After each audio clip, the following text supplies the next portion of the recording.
എല്ലാവർക്കും എൻ്റെ ചാനലിലേക്ക് ഒരിക്കൽ കൂടി സ്വാഗതം. അപ്പോൾ ഇന്ന് നമുക്കൊരു മുട്ടക്കറി റെസിപ്പി നോക്കിയാലോ. ഇതാണ് നമ്മുടെ മുട്ടക്കറി. കണ്ടു കഴിഞ്ഞാൽ തേങ്ങാപ്പാലൊക്കെ ഒഴിച്ച് നല്ല കുറുക്കിയ മുട്ടക്കറി പോലല്ലേ ഇരിക്കുന്നത്. എന്നാൽ ഇതിനകത്ത് തേങ്ങാപ്പാൽ ഒന്നും ഒഴിച്ചിട്ടില്ല, എന്നാൽ അതേ ടേസ്റ്റോട് കൂടിയ മുട്ടക്കറിയാണ്. അപ്പോൾ അതെങ്ങനെ തയ്യാറാക്കാമെന്ന് നമുക്ക് നോക്കാം. അപ്പോൾ ആദ്യം നമ്മൾ മസാലയാണ് പ്രിപ്പയർ ചെയ്യുന്നത്. അപ്പോൾ അതിനായിട്ട് ഞാനിവിടെ ഒരു 3 സവാള, ചെറിയ മീഡിയം സൈസ് സവാള 3 എണ്ണം ഇതേപോലെ നീളത്തിൽ അരിഞ്ഞെടുത്തിട്ടുണ്ടായിരുന്നു. അതുപോലെ തന്നെ ഇഞ്ചിയും വെളുത്തുള്ളിയും, ചെറിയൊരു പീസ് ഇഞ്ചിയും ഒരു 3-4 അല്ലി വെളുത്തുള്ളിയും ചെറിയ പീസായിട്ട് അരിഞ്ഞെടുത്തിട്ടുണ്ടായിരുന്നു. അപ്പം ഞാൻ അതിൻ്റെ എടുത്തതിൻ്റെ വീഡിയോ റെക്കോർഡായില്ല, അതുകൊണ്ടാണ് ഞാൻ പറഞ്ഞു തരുന്നത്. അപ്പം അടുപ്പത്ത് ചട്ടി ചൂടാക്കിയതിന് ശേഷം വെളിച്ചെണ്ണ ഒഴിച്ചിട്ട് അതിനകത്ത് കടുകിട്ട് പൊട്ടിച്ചു. കടുകിൻ്റെ കൂടെ ഞാൻ കുറച്ച് നമ്മുടെ പെരുംജീരകം ഉണ്ടല്ലോ, പെരുംജീരകം കൂടെ ജസ്റ്റ് ഇട്ട് ഒരു ടീസ്പൂൺ ഇട്ട് ജസ്റ്റ് ഒന്ന് മൂപ്പിച്ചെടുത്തു.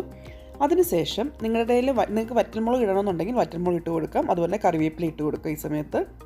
അപ്പോൾ ഞാൻ ജസ്റ്റ് കടുക് പൊട്ടിച്ചു, അതിനകത്തോട്ട് കുറച്ച് പെരുംജീരകം ഇട്ടു, ഒരു ടീസ്പൂൺ പെരുംജീരകം ഇട്ട് മൂപ്പിച്ചു. അതിന് ശേഷം ഇഞ്ചിയും വെളുത്തുള്ളി ഇട്ട് കൊടുത്തു. അതൊന്നൊരു പച്ചമണം മാറി വന്നപ്പോഴത്തേക്ക് സവാള ഇട്ടിട്ട് ഇതേപോലെ വഴറ്റി. അപ്പോൾ അത്രയാണ് ഈ കാണിച്ചിരിക്കുന്നത്. ഇപ്പം നമ്മുടെ സവാളയൊക്കെ നന്നായിട്ട് വഴന്നു വന്നിട്ടുണ്ട്. ജസ്റ്റ് ഒന്ന് കണ്ടില്ലേ, ഒരു ചെറിയ ഗോൾഡൻ നിറത്തിലോട്ട് മാറിയിട്ടുണ്ട്. അപ്പോൾ ഇതാണ് പരുവെന്ന് പറയുന്നത്. അപ്പോൾ ഈ സമയത്ത് നമുക്ക് ഒരു തക്കാളിപ്പഴം, ജസ്റ്റ് ഒരു മീഡിയം സൈസ് തക്കാളിപ്പഴം മതി. അത് നമുക്ക് ഇതേപോലെ അരിഞ്ഞിട്ട്, അരിയുന്നതൊക്കെ നിങ്ങളുടെ ഇഷ്ടം പോലെ, ഇപ്പോൾ നീളത്തിൽ അരിഞ്ഞാലും തക്കാളിപ്പഴം ആയതുകൊണ്ട് നന്നായിട്ടത് വെന്ത് ചേർന്നോളും. അതുകൊണ്ട് നമുക്ക് ഇട്ട് കൊടുക്കാം. അതിനുശേഷം ഇതേപോലെ ഒന്ന് ഇളക്കി നമുക്ക് അതും ഒന്ന് നന്നായിട്ടൊന്ന് വഴറ്റിയെടുക്കാം. ജസ്റ്റ് തക്കാളി ഇട്ട് കൊടുത്തതിന് ശേഷം 1-2 മിനിറ്റ് കൊണ്ടൊന്ന് നന്നായിട്ടൊന്ന് ഇളക്കി കൊടുത്താൽ മതി. അപ്പോൾ തന്നെ നമുക്ക് ആവശ്യമുള്ള പരുവത്തിലേക്ക് എത്തിയിരിക്കും. ഇതാണ് നമ്മുടെ ഒരു പരുവെന്ന് പറയുന്നത്. തക്കാളിപ്പഴമൊക്കെ നന്നായിട്ട് വെന്ത് അലിഞ്ഞ് ചേർന്നിട്ടുണ്ട്. നമ്മുടെ സവാളയൊക്കെ നന്നായിട്ട് ആയിട്ടുണ്ട്. ഇനി നമുക്കിതിനകത്ത് മസാലകൾ ചേർത്ത് കൊടുക്കാം. ആദ്യം തന്നെ മഞ്ഞൾപ്പൊടി ഒരു 1/4 ടീസ്പൂൺ ഇട്ടാൽ മതി. കൂടുതൽ മഞ്ഞൾപ്പൊടി വേണം. നല്ല നിറമുള്ള മഞ്ഞൾപ്പൊടിയാണെങ്കിൽ തന്നെ ഒരു 1/4 ടീസ്പൂണിൻ്റെ ആവശ്യമുള്ളൂ.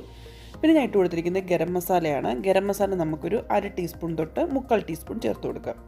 പിന്നെ മല്ലിപ്പൊടിയും ഞാനൊരു 1/2 ടീസ്പൂൺ മല്ലിപ്പൊടിയാണ് ഇട്ട് കൊടുത്തേക്കുന്നത്. നമ്മുടെ ആവശ്യത്തിനനുസരിച്ച് കൂട്ടുക. അതായത് നമ്മൾ എടുത്തിരിക്കുന്ന സവാളിനൊക്കെ കൂടുതലാണെങ്കിൽ അതിനനുസരിച്ച് കൂട്ടുക, ഒരു 3/4 ടീസ്പൂൺ വരെ ഇട്ട് കൊടുക്കുക. പിന്നെ മുളക് പൊടിയും ആ മല്ലിപ്പൊടി എടുത്ത അതേ അളവ് തന്നെയാണ് മുളക് പൊടി ഞാനിവിടെ ചേർത്ത് കൊടുത്തിരിക്കുന്നത്. ഇനി നമുക്ക് നന്നായിട്ട് ഒന്ന് ഇളക്കി ഒന്ന് മൂപ്പിച്ചെടുക്കാം. നമ്മുടെ തക്കാളിപ്പഴമൊക്കെ ഇത് കിടക്കുന്നതുകൊണ്ട് തന്നെ നമ്മുടെ പൊടികളൊന്നും പെട്ടെന്ന് കരിഞ്ഞൊന്നും പോകത്തില്ല. ജസ്റ്റ് എന്നാലും തീ ഒന്ന് സിമ്മിലിട്ടതിന് ശേഷം നന്നായിട്ടൊന്ന് ഇളക്കി അതൊന്ന് ചൂടാക്കിയെടുക്കാം. ഇപ്പം നമ്മുടെ പൊടികളൊക്കെ നന്നായിട്ട് ചൂടായിട്ടുണ്ട്. ഇനി ഞാൻ ഇപ്പോഴാണ് ഇതിനകത്തേക്ക് ഉപ്പ് ചേർത്ത് കൊടുക്കുന്നത്. ഉപ്പ് നിങ്ങളുടെ ആവശ്യത്തിനനുസരിച്ചുള്ള ഉപ്പ് നമുക്കിതിനകത്തേക്ക് ഇട്ട് കൊടുക്കാം. സാധാരണ ഞാൻ എപ്പോഴും സവാള വഴറ്റുന്ന സമയത്ത് ഉപ്പിട്ട് കൊടുക്കാറുണ്ട്. അപ്പോൾ ഇതിനകത്ത് ഞാൻ നേരത്തെ ഉപ്പിട്ട് കൊടുത്തിട്ടില്ലായിരുന്നു. ഇപ്പോഴാണ് ഞാൻ ഉപ്പിട്ട് കൊടുക്കുന്നത്. ഇനി നമുക്ക് നന്നായിട്ടൊന്ന് ഇളക്കി നന്നായിട്ടൊന്ന് യോജിപ്പിച്ചെടുക്കാം. ഇപ്പം നമ്മൾ ഇട്ട് കൊടുത്ത പൊടിയും ഉപ്പും എല്ലാം നന്നായിട്ട് നമ്മുടെ ഈ സവാളയിലും അതുപോലെ തന്നെ തക്കാളിപ്പഴത്തിലും നന്നായിട്ട് പിടിച്ചിട്ടുണ്ട്. അപ്പോൾ ഇതാണ് ആ പരുവെന്ന് പറയുന്നത്. ഇനി നമുക്ക് തീ ഓഫ് വെക്കാം. തീ ഓഫ് ചെയ്തതിന് ശേഷം ഇനി നമുക്ക് എന്താണ് ചെയ്യുന്നത് വെച്ച് കഴിഞ്ഞാൽ, ഇത് നമുക്ക് മിക്സിയുടെ ജാറിലിട്ട് നന്നായിട്ട് അടിച്ചെടുത്തോണ്ട് വരണം. നല്ല പേസ്റ്റ് പോലെ അടിച്ചെടുത്തോണ്ട് വരണം. അപ്പോൾ ചൂടോടുകൂടി മിക്സിയുടെ ജാറിലിട്ട് അടിക്കാൻ വേണ്ടി പ്രയാസമായിരിക്കും. ഒന്നുകിൽ നിങ്ങൾ തണുക്കാൻ വേണ്ടി കാത്തിരിക്കുക. അപ്പോൾ നിങ്ങൾക്ക് ഒട്ടും തന്നെ സമയമില്ല, പെട്ടെന്ന് തന്നെ ഉണ്ടാക്കണമെന്നുണ്ടെങ്കിൽ നമ്മൾ മിക്സിയുടെ ജാറിലോട്ട് ഇതെടുത്തിട്ടതിന് ശേഷം 1-2 ഐസ് ക്യൂബ്, അതല്ലെന്നുണ്ടെങ്കിൽ നല്ല തണുത്ത പച്ചവെള്ളം, നമ്മൾ ഫ്രിഡ്ജിൽ വെച്ച് തണുപ്പിച്ച വെള്ളം ഉണ്ടല്ലോ, അതങ്ങോട്ട് ഒഴിച്ചു കൊടുത്താൽ മതി. അപ്പോൾ നമുക്ക് നന്നായിട്ട് മിക്സിയുടെ ജാറിനകത്ത് നമുക്കിത് അരച്ചെടുക്കാൻ വേണ്ടി പറ്റും. അപ്പോൾ ചൂടിൻ്റെ ഒരു പ്രയാസം ഉണ്ടാകത്തില്ല. ജസ്റ്റ് 1-2 ക്യൂബ് ഐസ് ക്യൂബോ അതല്ല എന്നുണ്ടെങ്കിൽ നല്ല തണുത്ത പച്ചവെള്ളം ചേർത്ത് കൊടുത്താൽ മതി. ഞാനിപ്പം നല്ല തണുത്ത വെള്ളത്തിലാണ് ഇത് ഞാൻ മിക്സിയുടെ ജാറിനകത്ത് ഇട്ട് അടിച്ചെടുക്കുന്നത്. അപ്പോൾ ഞാൻ പെട്ടെന്ന് തന്നെ ഉണ്ടാക്കാൻ വേണ്ടിയാണ്, അതുകൊണ്ട് നമ്മൾ വെയിറ്റ് ചെയ്യേണ്ട ആവശ്യം വരുന്നില്ല. അപ്പോൾ ഞാൻ അങ്ങനെ മിക്സിയുടെ ജാറിലിട്ട് നല്ല പേസ്റ്റ് പോലെ ഇത് അരച്ചെടുത്തിട്ടുണ്ട്. അപ്പോൾ ഇനി നമുക്ക് ആ സെയിം പാത്രം തന്നെ എടുക്കാം. ഞാൻ കഴുകുകയൊന്നും ചെയ്തിട്ടില്ല, കണ്ടില്ല. ആ സെയിം പാത്രം തന്നെ ജസ്റ്റ് നമ്മൾ ചൂടാക്കാൻ വേണ്ടി വയ്ക്കുന്നു. അതിനുശേഷം നമ്മൾ അരച്ചെടുത്ത ആ മിക്സ് ഉണ്ടല്ലോ, ഇതേപോലെ ഞാൻ അരച്ചെടുത്തിട്ടുണ്ട്. ജസ്റ്റ് ഒന്ന് കറക്കുമ്പോൾ തന്നെ നന്നായിട്ട് അരഞ്ഞു കിട്ടും. അപ്പോൾ അത് നമുക്ക് അങ്ങോട്ട് ഒഴിച്ചു കൊടുക്കാം. കണ്ടില്ലേ, ഇപ്പോൾ ഇതിനകത്ത് ഉപ്പും മസാലയും ഒക്കെ നല്ല പരുവത്തിൽ തന്നെ ആയിരിക്കും. കണ്ടില്ലേ, നല്ല കുറുകിയ ചാറ് പോലെ തന്നെ ആയിട്ടില്ലേ. ഇനി നമുക്കിതിനകത്തേക്ക് നിങ്ങൾക്ക് ഇനിയും വെള്ളം അത് ചാറായിട്ട് ഇനി നന്നായിട്ട് വേണമെന്നുണ്ടെങ്കിൽ കുറച്ചുകൂടെ ചൂടുവെള്ളം ഒഴിച്ചു കൊടുക്കാം. പക്ഷേ ഇത് നല്ല പെർഫെക്റ്റ് ആയിട്ട് തന്നെയാണ്. പിന്നെ നിങ്ങളുടെ മിക്സിയുടെ ജാറിനകത്തോട്ട് കുറച്ച് വെള്ളം ഒഴിച്ചിട്ട് ജസ്റ്റ് ഒന്ന് കലക്കി നമുക്കിതുപോലെ ചേർത്ത് കൊടുക്കാം. പിന്നെ ചാറിൻ്റെ കൺസിസ്റ്റൻസി വന്ന് നിങ്ങളുടെ താല്പര്യത്തിനനുസരിച്ച് കൂടുതലായിട്ട് വേണമെന്നുണ്ടെങ്കിൽ കുറച്ചുകൂടെ വെള്ളം ചേർത്തൊഴിക്കാം. ഇനി നമുക്കത് നന്നായിട്ടൊന്ന് ചൂടാക്കിയെടുക്കാം.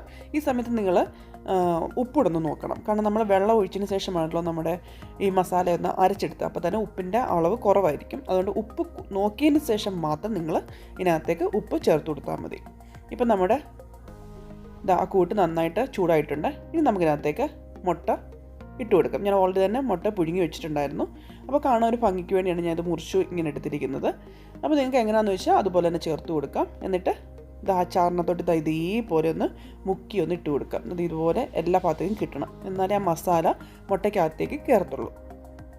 അപ്പം നിങ്ങൾ ഒരു മുട്ട മുഴുവനായിട്ട് തന്നെ ഇട്ട് കൊടുക്കുകയാണെന്നുണ്ടെങ്കിൽ മുട്ടയുടെ 4 ഭാഗം ജസ്റ്റ് ഒന്ന് ഒരു വര പോലെ ഒന്ന് ഇട്ട് കൊടുക്കാമെങ്കിൽ ഈ മസാല മുട്ടയ്ക്കകത്തോട്ട് കിട്ടുകയും ചെയ്യും. ഉപ്പുമൊക്കെ നന്നായിട്ട് മസാലയ്ക്കകത്തോട്ട് കിട്ടുകയും ചെയ്യും.